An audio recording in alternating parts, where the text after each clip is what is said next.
got about 7 minutes. Third row middle, Andy. Yeah, Branden.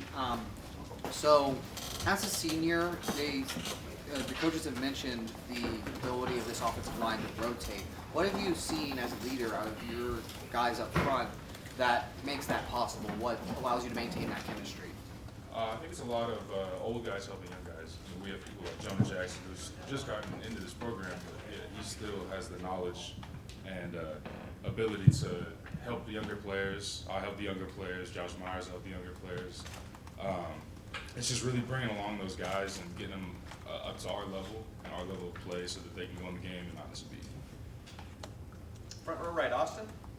Branden, can you describe what the emotions have been like for you, or what they might be like on Saturday after all you've been through to potentially be starting out there?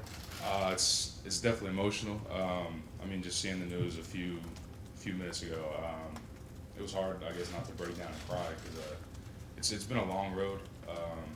It's definitely been very, very difficult. Something I've never even thought about dealing with prior, but it's good. I mean, I'm happy I went through it. It's made me a much better person, a much better player, and a much better man.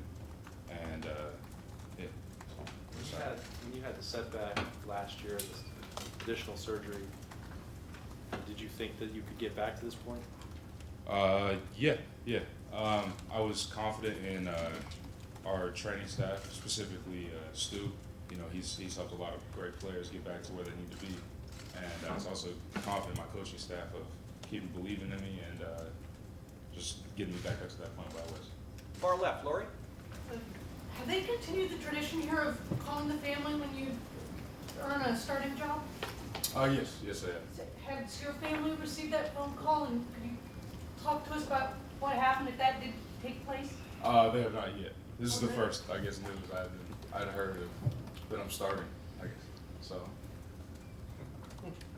All right. You want to call him now?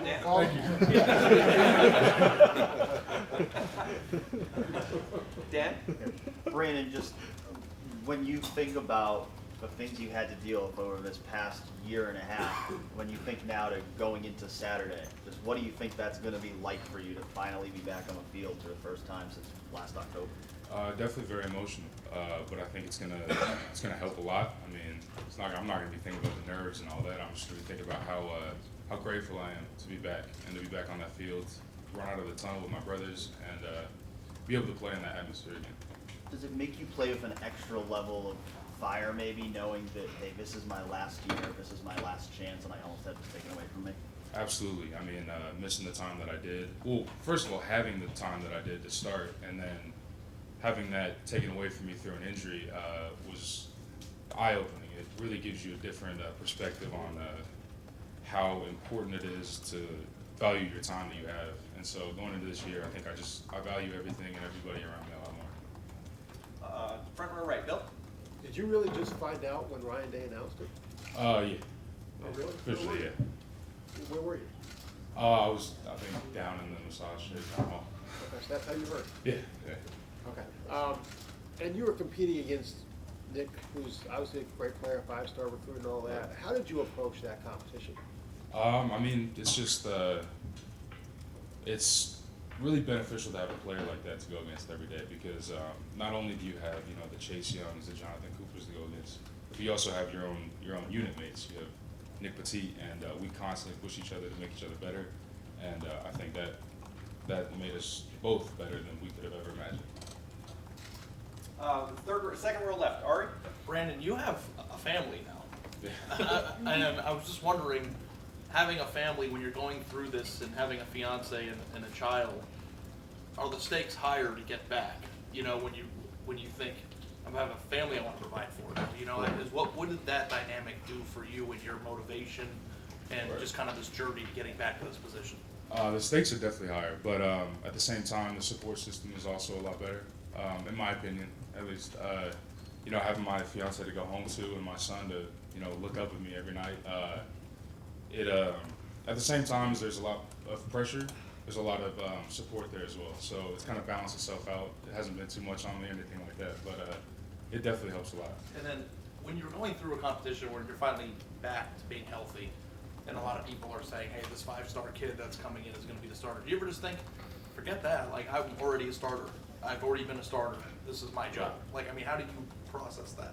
I mean, it's just a whole different mindset. I mean, it's my senior year. I know what it takes to start here. I know what it takes to play at the level of an Ohio State offensive lineman, and just coming in every day with a good attitude and ready to compete. Front row middle, Joey. Is there an area you feel like you've improved the most on the field? I'd probably say my attitude. A lot of players tend to get down on themselves when something bad happens or something like that. But I've over the past couple of years, I've been able to really learn that something bad happens, shake it off, next play, and I've also been able to help my other offensive linemen with that mindset as well. So I'd probably say my attitude. Front row right, Tim. Yeah, Brandon, how deep is this offensive line group? You've been around here for a while now and stuff. I'm talking about by depth. I mean, guys that can play. Can you name a couple of guys that people haven't even really paid much attention to yet who might see some action? And number two, what makes y'all good, you think, as a group coming out of camp? One of the names I'd probably say is Gavin Cup. You know, he's battled through a lot, especially in this preseason. I mean, he's had some small nagging stuff, no major injury or anything like that. But just to see him battle every day and come with the attitude that he does, it's helps a lot just for us because it brings up the attitude of the whole O-line. So definitely, I would say Gavin Cup. And then what I think is going to make us best as a group is just our chemistry. The O-line room this year has a really different feel that I haven't been around. You know, we're all really good friends. We can all hang out. We all get together at, say, like Josh Myers' house or something like that. But we're all really close, and we have been close in the past, but I don't think we have to this level. Yeah, you know, a lot of people think of an offensive line as almost like a baseball glove. You know? Right. Yeah. Right. But Jonah Jackson comes in, and like you guys have all talked about your chemistry. Well, here's a guy that you would think would mess up the chemistry. I mean, Right. Everybody's been waiting their chance. Right. How well has he melded into the group, I guess? And have you been even maybe a little surprised by how y'all have all gotten along? I'm absolutely surprised. I mean, coming in, I don't think I could have realized how much or how well he would have gelled into the group as he does now. And you know, it's really easy for him to gel into a group because of his maturity, his leadership level. You know, obviously he was a captain at Rutgers, everything like that. So having someone like that on the O-line is very beneficial, and so it hasn't been a problem becoming friends with him, I guess. Got time for two more questions. Far left, Joe. Another guy who's dealt with injuries was Thayer Mumford from last season. How have you seen him coming back this fall, and how important is he to the success of this offense? He's hungry. I mean, that's, I guess, the biggest word I'd use to describe him. He absolutely has had a fire to get back because he's been out, and it's pushed him every day to get better and to get back to where he needed to be. And front row left, Nathan. You mentioned before, I mean, the last time you won a starting job, you were a guard. Coach Wilson was just in here talking about there used to be a big man package, I think, where you were playing some tight end even. Yeah. So those past experiences, how have they made you a better tackle? It's just really versatile. I mean, guard, you have to, it's really a lot of brute strength, I guess. You're pushing around 300-pound guys, whereas on the outside, it's not necessarily that much. And then when I'm playing tight end package, I'm blocking mostly the ends, linebackers, stuff like that. So it's kind of brought together a perfect mixture of using brute strength along with footwork and good hands. So it's kind of helping me melt everything together into a perfect mixture to play tackle. Any more tight end you'll get to play, you think? Or? I don't think so. Brandon, thank you very much. Thank you very much.